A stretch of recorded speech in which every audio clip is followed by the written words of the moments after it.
नमस्तु। महाराज शनिवार के दिन अगर शिव की आराधना करी जाए, शनिवार के दिन अगर शंकर को जल चढ़ाया जाए तो जिंदगी में व्यक्ति की कभी अकाल मृत्यु नहीं होती। महाराज सुबह उठने के बाद घर की सफाई ना करती हो, दिन में पलंग पर सोती हो, रात्रि भर बर्तन झूठे जिसके घर में पड़े रहते हो, उस घर में तुम अपनी धर्म पत्नी को दरिद्रता को लेकर प्रवेश कर जाइए। जहां नारी दिन में सोती हो, जहां रात भर के बर्तन झूठे रखे रहते हो, उसके घर में तुम प्रवेश कर जाओ। महाराज और स्थान तो कहा जहां इमली का पेड़ हो, पीपल का वृक्ष हो, बड़ का पेड़ हो, कांटेदार पौधे जिसके घर में लगे हों, उस घर में तुम प्रवेश। अब दुस्साह मुनि और दुर्वासा जी की तो बात चल रही है, इतने में भगवान नारायण और लक्ष्मी का विवाह हो गया था। तो नारायण लक्ष्मी जी नारायण से बोली, अपने विवाह को आज 15 दिन हो गए, मेरी बहन के विवाह को 20 दिन हो गए, अपन मिलने नहीं गए, एक बार चलो ना मिलने। भगवान बोले चल चलते, और भगवान नारायण सीधे उस ज्येष्ठा से मिलने के लिए, दरिद्रता से मिलने के लिए चल दिए। अब दरिद्रता से मिलने के लिए जैसे ही पहुंचे तो दरिद्रता कहां बैठी हुई थी? पीपल के पेड़ के नीचे। पीपल के पेड़ के नीचे दरिद्रता बैठी है और वहीं पर पहुंच गए। अब आप किसी से मिलने जाओगे तो क्या लेकर जाओगे? अरे बोलो तो क्या ले जाओगे? डंडा की मिठाई? डंडे लेकर जाओगे कि मिठाई लेकर जाओगे? अरे बोलो तो मिठाई लेकर जाओगे ना, कुछ भी मिष्ठान मुंह मीठा कराने के लिए। जिसकी विवाह हुआ है, अभी विवाह हुआ है, तो उसके यहाँ मिठाई का डब्बा लेकर चले। और मिठाई का डब्बा ले जाकर जैसे ही भगवान नारायण लक्ष्मी को दिया, लक्ष्मी ने तुरंत ज्येष्ठा देवी को दिया। ज्येष्ठा को दिया तो देते ही दरिद्रता ने मिठाई का डब्बा फेंक दिया, और फेंकते से ही बोली, लक्ष्मी तू मेरी छोटी बहन है, तुझे इतना नहीं मालूम कि तेरी बड़ी बहन खाती क्या, और मेरे लिए तू मिठाई लेकर आई है? तू पागल हो गई है, मूर्ख हो गई है, जो तू मेरे लिए मिष्ठान लेकर आई है? तुझे मालूम नहीं कि मुझे खट्टा और तीखा पसंद है? लक्ष्मी जी की आंख में आंसू भर गए। लक्ष्मी जी बोली, जीजी मैं तो समझी कि तुम्हारा विवाह हो गया है, हो सकता है तुम कुछ चेंज करी हो अपने स्वाद को, क्योंकि विवाह होने के बाद थोड़ा सा व्यक्ति बदल जाता है। मुझे लगता है आपने कुछ चेंज करा होगा, इसलिए मैं आपके लिए मिठाई लेकर आई। लक्ष्मी तुझे मालूम नहीं मैं क्या खाती हूं? मुझे नहीं चाहिए, मिठाई का डब्बा फेंक दिया। आज भी कई दरवाजों पर, कई दुकानों पर आपने नींबू मिर्ची टंगा हुआ देखा होगा। कई लोग कहते हैं नजर से बचाता है, नजर से नहीं, लक्ष्मी और दरिद्रता ये दोनों बहनें हर एक व्यक्ति के घर में प्रतिदिन प्रवेश करती है। पर लक्ष्मी के लिए मिठाई फ्रिज में रखी होती है, इसलिए लक्ष्मी सीधे अंदर चली जाती है, और दरिद्रता के लिए नींबू मिर्ची दरवाजे पर टंगा रहता है, इसलिए वो दरवाजे से खाकर वापिस चली जाती है, दरवाजे से खाकर तुरंत वहीं से लौट जाती है। कई लोग कहते हैं नजर के लिए, नजर के लिए नहीं, दरिद्रता हमारे यहाँ प्रवेश ना करे, ज्येष्ठा हमारे यहाँ प्रवेश ना करे, इसलिए नींबू और मिर्ची को दरवाजे पर बांधा जाता है। पर कई लोगों को नहीं मालूम, तो वो कहते हैं नजर से बचाता। नजर से नहीं, दरिद्रता का प्रवेश ना हो। अगर दरिद्रता हमारे घर में प्रवेश कर रही है तो वो दरवाजे से भोजन कर कर निकल जावे, हमारे घर के अंदर प्रवेश ना करे। इसलिए हिंदू धर्म की रीति आज भी घर के अंदर नींबू और मिर्ची को एक ही डलिया में नहीं रखा जाता। अगर नींबू और मिर्ची एक ही डलिया में रखे रहते हैं तो उस घर में दरिद्रता का निवास होता है, दरिद्रता का प्रवेश। हमारे यहाँ 3 चीजें बेटी की विदाई में नहीं दी जाती, आप लोगों को मालूम है। एक झाड़ू, अरे बोलो तो सही है कि गलत है? एक झाड़ू बेटी की विदाई में नहीं देते। एक चलनी छानने की बेटी की विदाई में नहीं देते, और एक अचार की बरनी बेटी की विदाई में नहीं देते।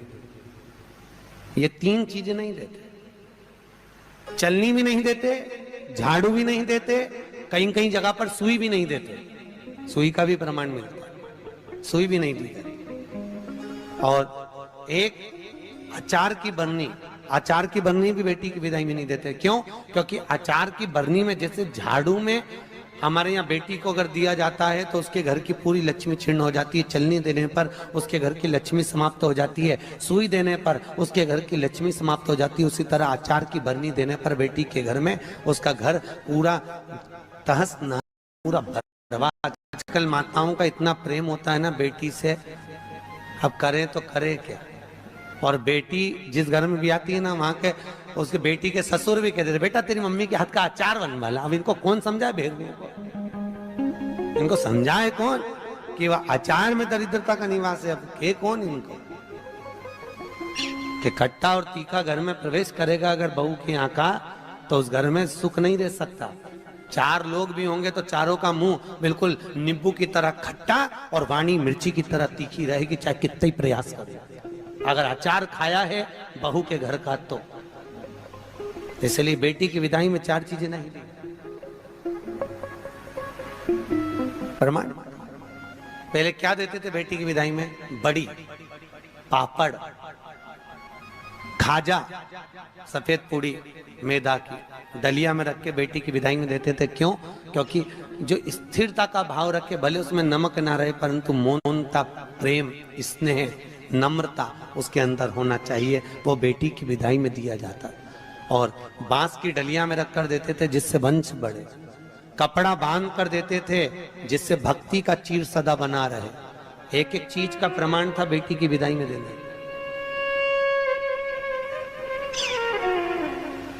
अब आज के जमाने में लोग तो जाने नहीं, बस जो आ जाए आन दो, आन दो, आन दो, आन दो, और आ तो गया फिर पचान दो, फिर अब पचाओ। बहुत कठिन है। खाना सरल है पर पचाना कठिन है, बहुत कठिन, सरलता नहीं है। बोलो राधे। बहुत कठिन था। तो ये दरिद्रता देवी को, ज्येष्ठा को, और लक्ष्मी जी ने मिठाई दी, उसने फेंक दिया। मुझे खट्टा और तीखा पसंद है, मुझे नहीं चाहिए, मैं ये नहीं खा सकता, आप ले जाओ इसको, मुझे खट्टा और तीखा ला कर दीजिए।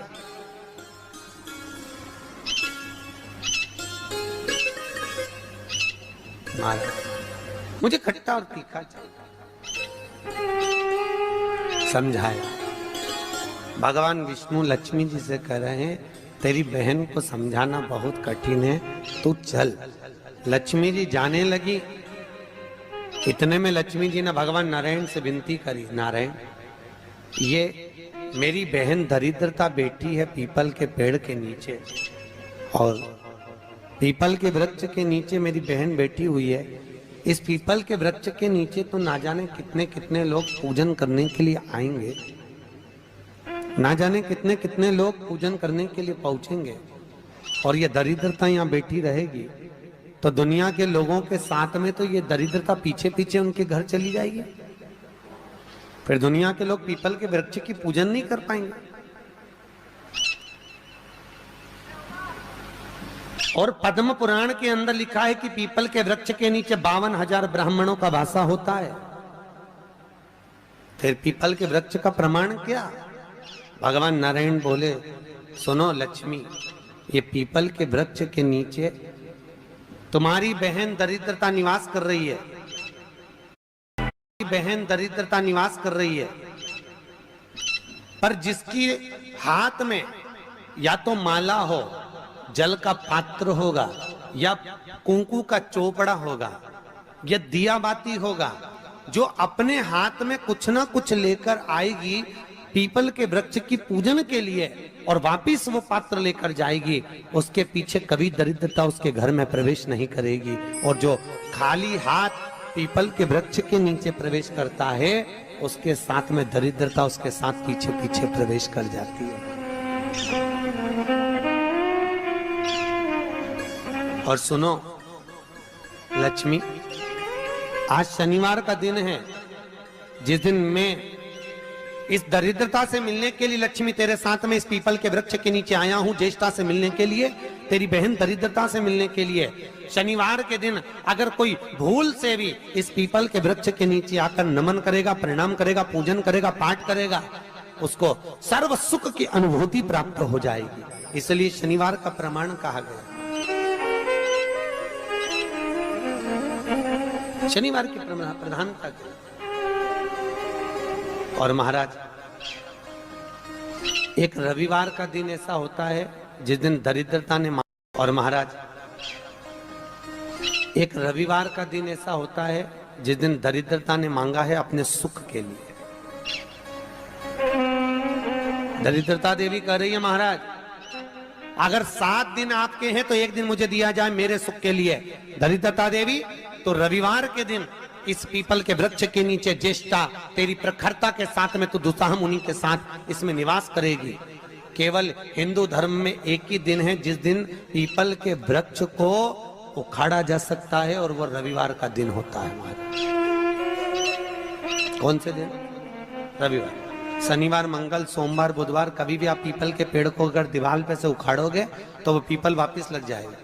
पर रविवार के दिन अगर चावल पटक कर पीपल के पेड़ के उखाड़ दोगे तो वहां पर दूसरा पीपल कभी नहीं लग सकता, दूसरी बार लगेगा ही नहीं, चाहे वो दीवार पर क्यों ना। कई लोग दीवार पे से पीपल जब हेड़ते हैं तो वहां पर केवल चावल पटक दो और रविवार के दिन उसको निकाल। एक दिन रविवार का दिन ऐसा होता है जिस दिन दरिद्रता अपने पूर्ण प्रभाव में रहती है, संडे के दिन, रविवार के दिन, रविवार।